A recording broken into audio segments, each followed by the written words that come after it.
بسم اللہ الرحمن الرحیم نحمده ونستعینه ونصلی علی رسوله الکریم۔ عزیزان محترم، آج عرض کیا تھا کہ رمضان المبارک کے بارے میں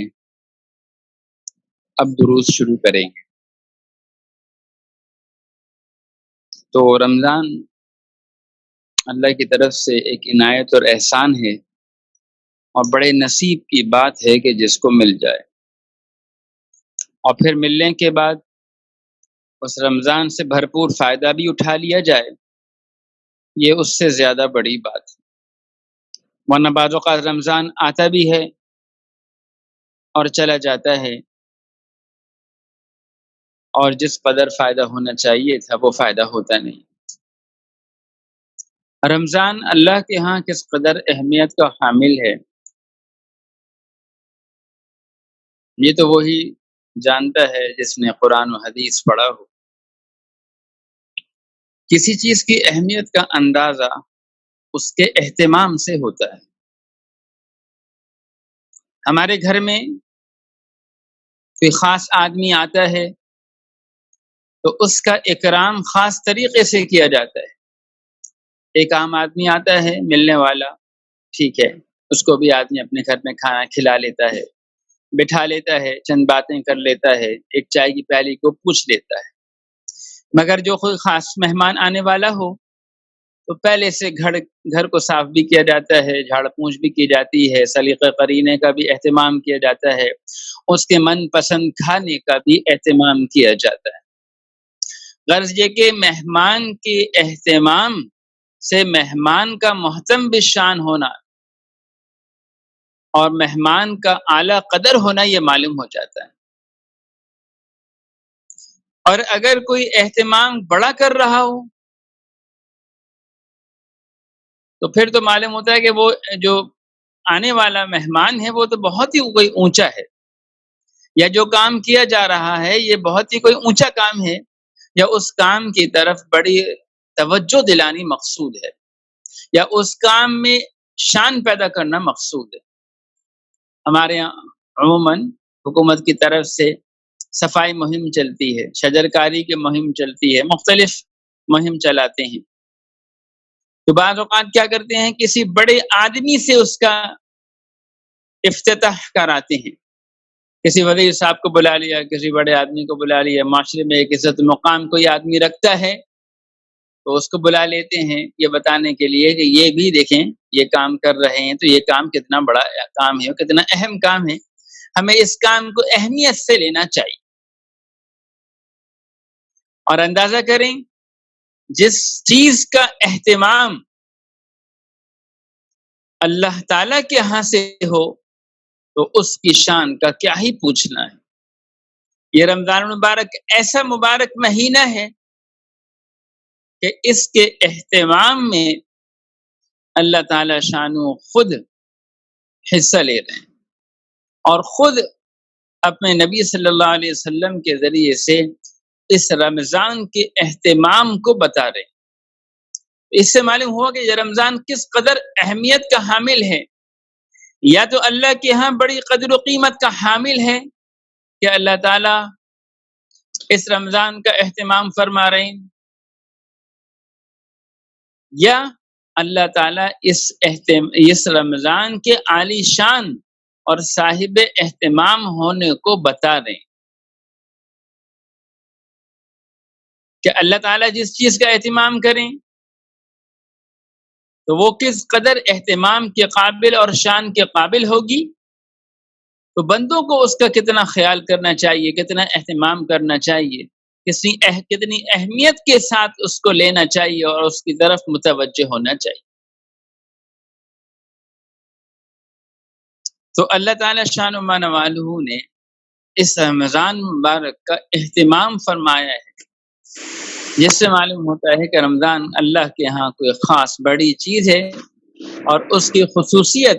اور اس کی اہمیت اور اس کی بلند شان کی طرف اللہ تعالیٰ اپنے بندوں کو متوجہ فرمانا چاہتے ہیں، اور اس توجہ کے لیے اللہ تعالیٰ خود ہی اس کے اہتمام کو بیان فرما رہے ہیں۔ جیسے بہت سی جگہوں پر اللہ تعالیٰ نے قرآن پاک میں قسم کھائی ہے۔ اللہ کو قسم کھانے کی ضرورت نہیں ہے، مگر جس کی قسم کھائی ہے اس کی اہمیت، اس کی شان کو بتانے کے لیے، اس میں شان اور اہتمام کو پیدا کرنے کے لیے، اس کی طرف خصوصی توجہ دلانے کے لیے اللہ نے قسم کھائی۔ لوگوں کو کسی چیز کے لیے قسم کھانے کی ضرورت نہیں ہے۔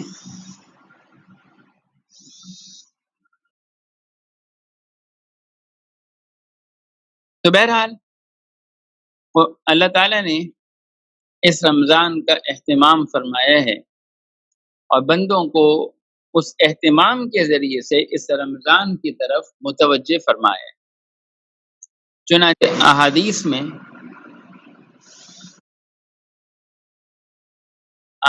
میں رسول اللہ صلی اللہ علیہ وسلم نے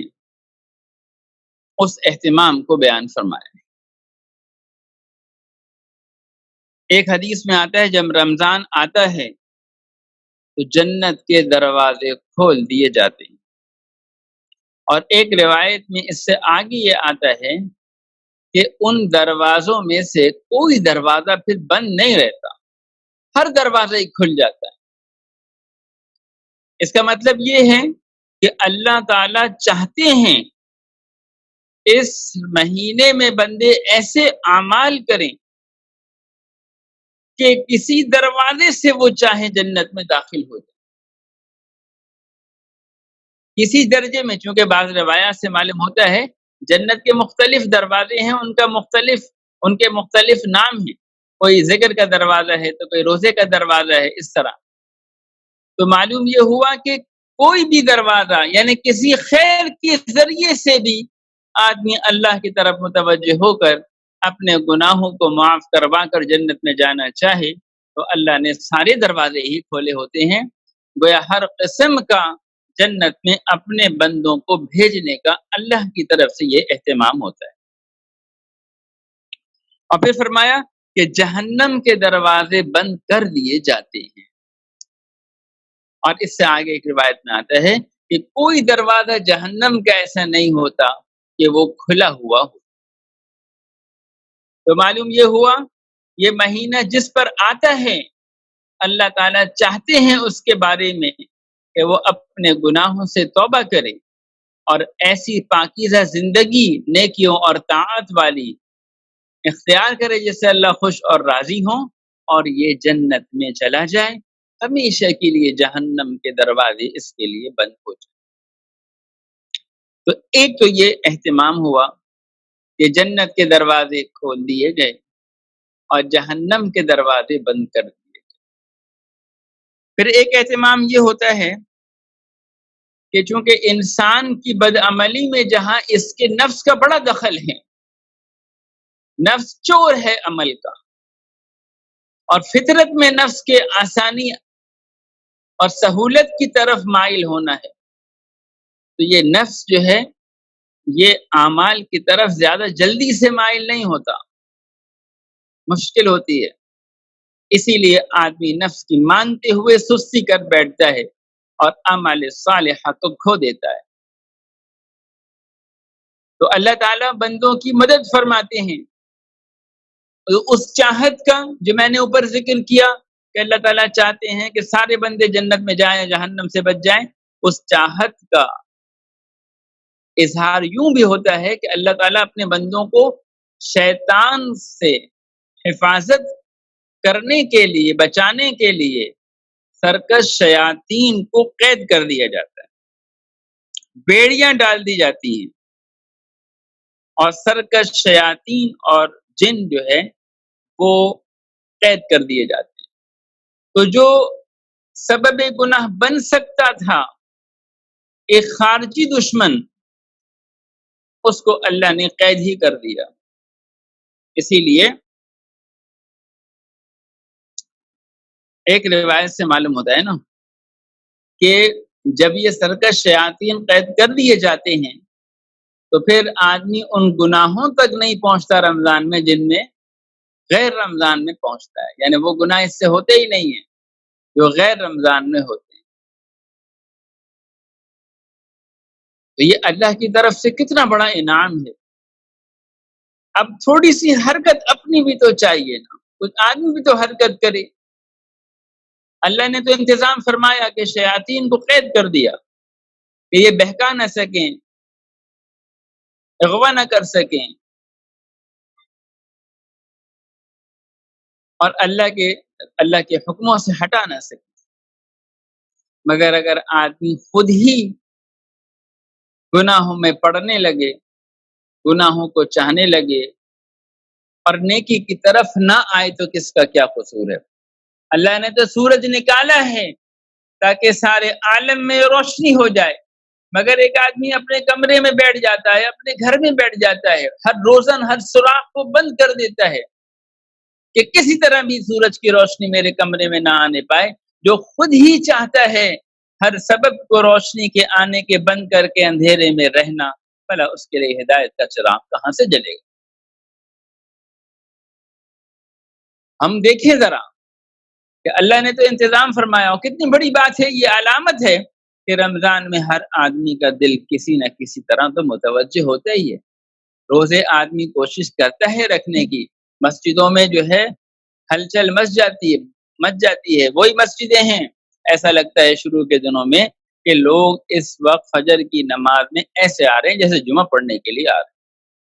مغرب میں ایسی بھر جاتی ہے مسجد کہ لگتا ہے کہ جیسے آج تو جمعے کا سماں ہے۔ مگر افسوس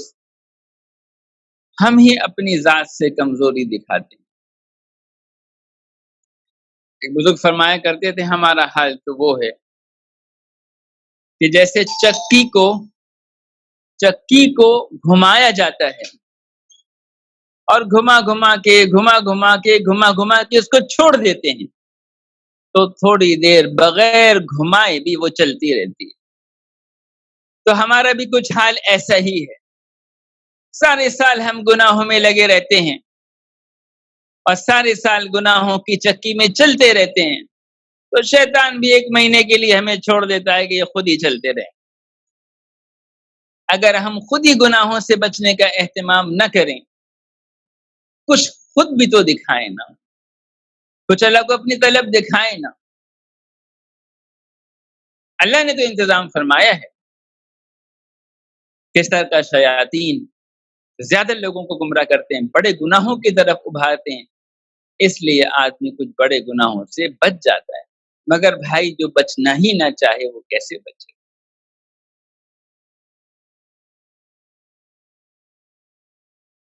ہمارا وقت ہو گیا ہے،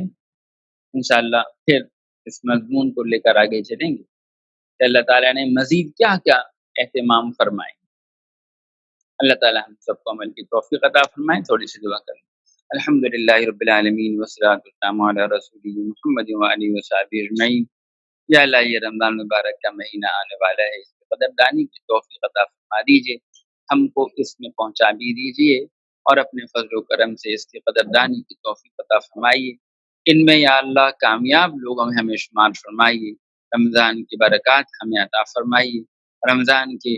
قیمتی گھڑیوں کو قیمتی بنانے کی توفیق عطا فرمائیے، رمضان کے ثمرات و برکات سے ہمیں مستفید فرمائیے،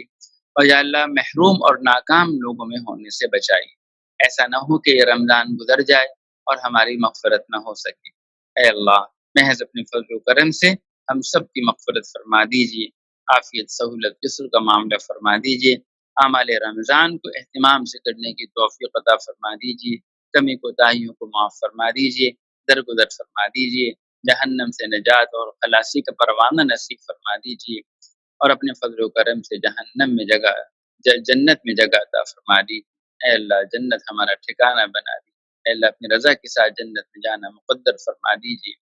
اے اللہ دنیا بھی بھلی بنا دیجیے، آخرت بھی بھلی بنا دیجیے، محض اپنے فضل و کرم سے ہمارے پیارے نبی صلی اللہ علیہ وسلم جو خیر آپ سے مانگی وہ ہم سب کو ساری امت کو عطا فرمائی، جن شرور سے پانا چاہیے ہم سب کو ساری امت کو پناہ نصیب فرما دیجیے۔ اے اللہ اپنی رحمت سے یہ رو وبا پھیلی ہوئی پوری دنیا میں اس کی حقیقت کتنی ہے،